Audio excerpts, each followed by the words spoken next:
maestría en neurociencia social, que se denomina Explorando la interocepción, el estrés postraumático y las emociones en las víctimas del conflicto armado, un estudio de las neurociencias. Pero antes de esto, yo tengo un interés fuerte por recalcar un poco a qué nos referimos a neurociencia social, ¿cierto? Y rápidamente, cuando nosotros hablamos de neurociencia social, estamos hablando de esa área multidisciplinar que recibe aportes de las ciencias cognitivas, de las mismas neurociencias a nivel básico, de las ciencias sociales, y en el contexto de la psicología social, pero la psicología social experimental y de la psicología evolutiva. Esto es lo que compone la neurociencia social. Y para terminar, para contextualizarlos, básicamente la neurociencia social estudia todos aquellos procesos que tienen que ver con la interacción social, como comprender a los otros, comprenderse a sí mismo, la afiliación, la comunicación, todo aquello que tiene que ver con el contacto o procesos que tienen que ver con el contacto social. Mientras que la neurociencia cognitiva y también la neuropsicología aborda más procesos relacionados con procesos básicos como la memoria, el lenguaje, la atención, la percepción, etcétera, etcétera. Esto un poco como para que entendamos a qué nos referimos con neurociencia social, porque a veces tratamos de o tendemos a confundirlo con otro tipo de neurociencia. Bueno, ahora sí el estudio. Este es un estudio que está en proceso de publicación en la revista, en una de las revistas de Frontier Human Neuroscience, y es un proyecto que realizó una estudiante de maestría con personas víctimas del conflicto armado. Entonces, como lo hemos dicho durante todo el Congreso y en el simposio anterior, quizás Colombia ha sufrido, yo creo que más de 60 años de conflicto armado, ¿cierto? Y eso ha generado una alta prevalencia de diferentes alteraciones a nivel mental, ¿cierto?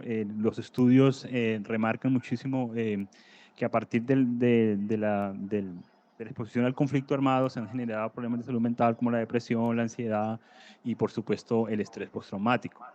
Y dentro de estas indagaciones, que es la que a nosotros nos interesa en este estudio específicamente, hemos encontrado que el estrés postraumático está asociado con dificultades en la regulación emocional y en la capacidad de reconocer expresiones faciales de emociones.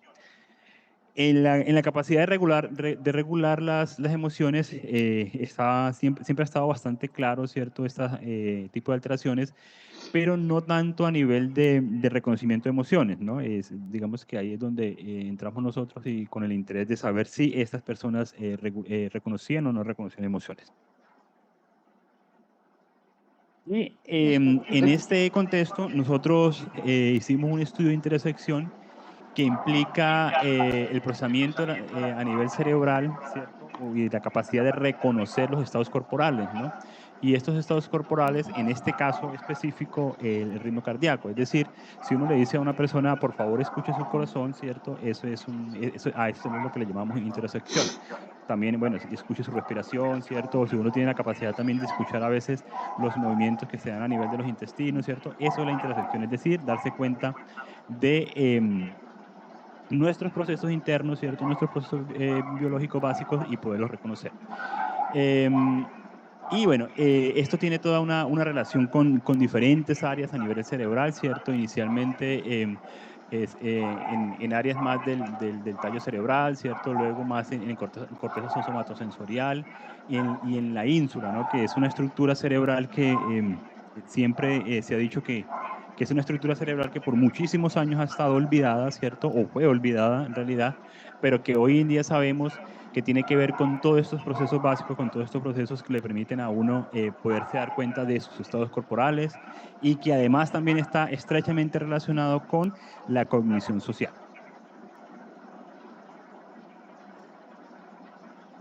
Y, bajo esta misma idea de intersección, nosotros hicimos un estudio que se llama de un potencial evocado del corazón, que básicamente es la respuesta eléctrica del cerebro al latido del corazón y que se mide típicamente usando electroencefalografía y ocurre cuando el corazón se contrae, ¿cierto? Y esta señal se procesa a nivel de la corteza cerebral, ¿cierto? Especialmente en la corteza cingulada y en las áreas somatosensoriales. Es decir, que a partir de la electroencefalografía, ¿cierto? Nosotros, y por supuesto que un electrodo colocado a nivel del corazón, nosotros podemos rastrear la respuesta cortical del corazón, ¿cierto? Que está en estas áreas cerebrales o se representa en estas áreas cerebrales. Entonces, a eso es lo que llamamos un potencial evocado del corazón, que es diferente a otros tipos de potenciales que se dan a nivel cognitivo. Este potencial evocado del corazón tiene una característica que a nivel temporal se da más o menos entre los 200 a 600 milisegundos. Incluso algunos estudios han mostrado que puede ser un poco antes de los 200 milisegundos, ¿no? Va a depender mucho de las respuestas o de los estímulos si son muy emocionales, ¿no? Pero para que lo tengan en cuenta y ahora podamos ver los datos.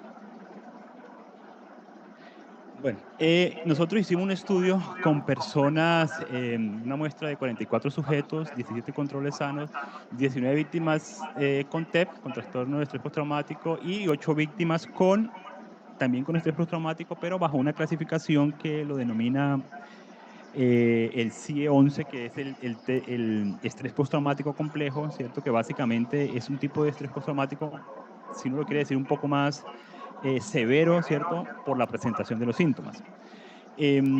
Yo esta mañana le respondí a alguien una pregunta y era que era muy difícil conseguir personas que fuesen expuestas a la violencia, ¿cierto?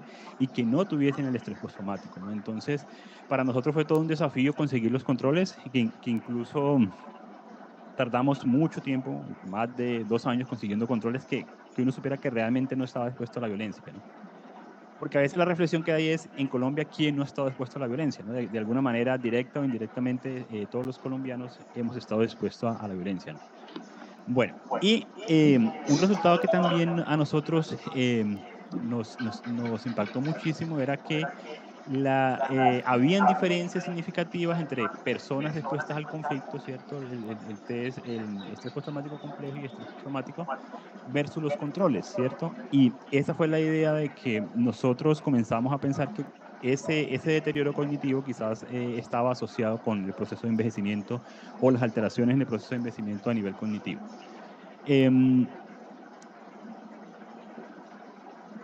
Bueno, ¿en qué consistía la tarea? Es una tarea muy sencilla en realidad, ¿cierto? Nosotros colocábamos a las personas enfrente de un computador, ¿cierto? Teníamos una fase donde esta persona escuchaba un corazón artificial, ¿cierto? Luego reconocía emociones y luego escuchaba un corazón, su propio corazón y así sucesivamente iba reconociendo emociones, ¿no? Entonces, más o menos esta es la secuencia. Y a partir de eso, utilizamos electroencefalografía de 64 canales y lo hicimos en el Laboratorio de Ciencias Sociales y Cognitivas de la Universidad de ICESI. Encontramos lo que ya a nivel conductual lo sabíamos o digamos que lo sospechábamos un poco, ¿cierto? Y era que las personas víctimas del conflicto armado, ¿cierto? Tenían alteraciones en el reconocimiento de emociones, ¿no? A nivel general. Em, Esto ya nosotros lo teníamos testeado, ¿cierto? Porque en otros estudios que hicieron en Antioquia, el Grupo de Neurociencias de Antioquia, ¿cierto? Ahora Sandra también nos comentaba que es un patrón que siempre se repite en todas las investigaciones con víctimas del conflicto, con excombatientes, ¿cierto? Entonces, era algo que ya lo sabíamos y lo encontramos nuevamente. Pero lo más novedoso es que nosotros, a nivel de esta tarea que les mostré de introspección, pudimos demostrar que, por ejemplo, las personas que tienen estrés postraumático versus los controles, las personas que tienen estrés postraumático tenían una señal diferente a nivel de ese potencial evocado del corazón, ¿cierto? Entonces, esa curva negativa no aparece en las personas con estrés postraumático. Cuando nosotros comparamos los controles con las que tienen estrés postraumático complejo, encontramos exactamente lo mismo. ¿cierto? Esto después del entrenamiento en intersección. Pero para nosotros fue bastante novedoso, ¿cierto? Encontrar que si bien las personas con estrés postraumático, recuerden que estamos hablando que son víctimas del conflicto, las personas que tienen estrés postraumático, en comparación con aquellas que tienen ese estrés postraumático complejo, sí mejoraban el reconocimiento de emociones, ¿no? Y eso lo veía uno, lo podía uno reflejado en la actividad cerebral que se modulaba a nivel de la corteza, ¿no? Este resultado para nosotros fue, digamos que como el eje fundamental o ha sido el eje fundamental de la publicación, porque no hay estudios en estas poblaciones, ¿cierto? Y menos aún bajo esta clasificación de estrés postraumático, ¿no? Más adelante discutimos por qué quizás las que tienen estrés postraumático complejo no responden bien a la interocepción.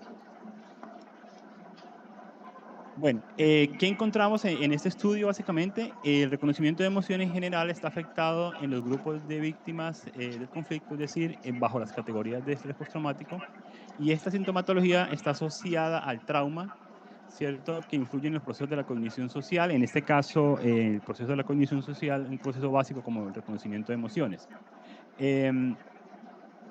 Y además también, así como la exposición de la violencia que está impactando en el procesamiento emocional.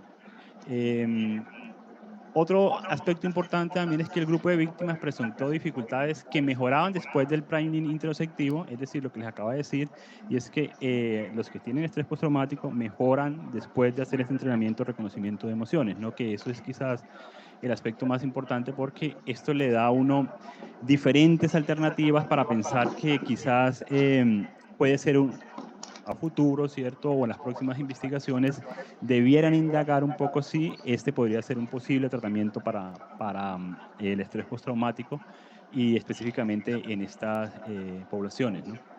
Em, y lo otro que quizás que es como el eje central de todo esto, que ha sido el interés en la universidad y CESI, en lo que estamos haciendo últimamente, y es buscar de qué manera esos efectos de la violencia, ¿cierto? Esas alteraciones cognitivas que se presentan en personas que son víctimas del conflicto, pudiesen estarnos llevando a pensar que hay alguna o que tiene algún impacto en el envejecimiento, y justamente era lo que les decía en la presentación anterior, y es que a este mismo grupo de personas nosotros les hicimos epigenética y fue en las que encontramos que estaban 10 años más envejecidas a nivel epigenético utilizando los relojes epigenéticos, ¿no? Y les decía que esto tiene un impacto muy grande para la salud, no solamente desde el punto de vista cognitivo, desde el punto de vista psicológico, sino que también tiene un impacto muy grande porque es la alteración de la salud a nivel general, ¿no?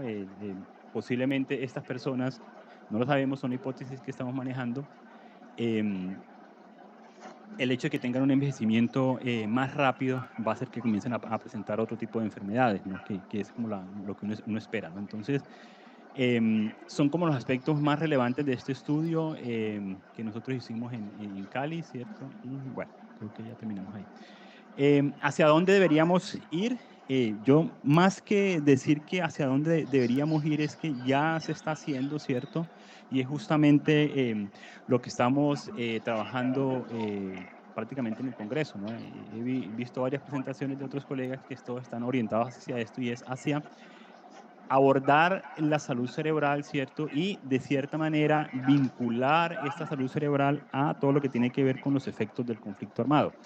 Si bien el término salud cerebral siempre ha estado como un poco más asociado al tema de enfermedades neurodegenerativas, ¿cierto? También es importante tener en cuenta que no necesariamente hace referencia a la patología, a la alteración o al trastorno, sino también al potencial que puede tener esta persona, ¿no? Entonces, seguramente debiésemos orientarnos más también hacia cómo utilizar la salud cerebral, ¿cierto? Cómo hacer esto, para también pensar en posibles tratamientos, en la prevención, ¿cierto? Porque desafortunadamente, y como lo decíamos, el envejecimiento para la población colombiana va a ser un envejecimiento muy diferente que para otras latitudes, ¿no? Y eso tiene que ver justamente con esos determinantes sociales, ¿cierto? Que tienen que ver con el estrés social, ¿cierto? La vinculación a la violencia, ¿cierto? Más de 60, 70 años de violencia, quizás, y esa es una de las cosas que nos hemos planteado, y es que esto se mantenga de generación en generación, ¿no? Entonces, eso es como los aspectos hacia donde seguramente deberíamos seguir trabajando. Y nada de esto es posible. En neurociencias hay que trabajar con muchas personas, hay que trabajar con diferentes disciplinas, ¿no? Entonces, incluso tenemos bioingenieros, danzaterapeutas, mercadólogos, psicólogos, médicos, sociólogos, ¿cierto? Y otro tipo de personas que nos colaboran en toda esta investigación. Muchas gracias. Ahí les dejo mis datos por si a alguien le interesa este tema y por supuesto estaré muy atento. Muchas gracias. Doctor Eduard, muchísimas gracias por la presentación. Cedemos la palabra a la doctora Liz.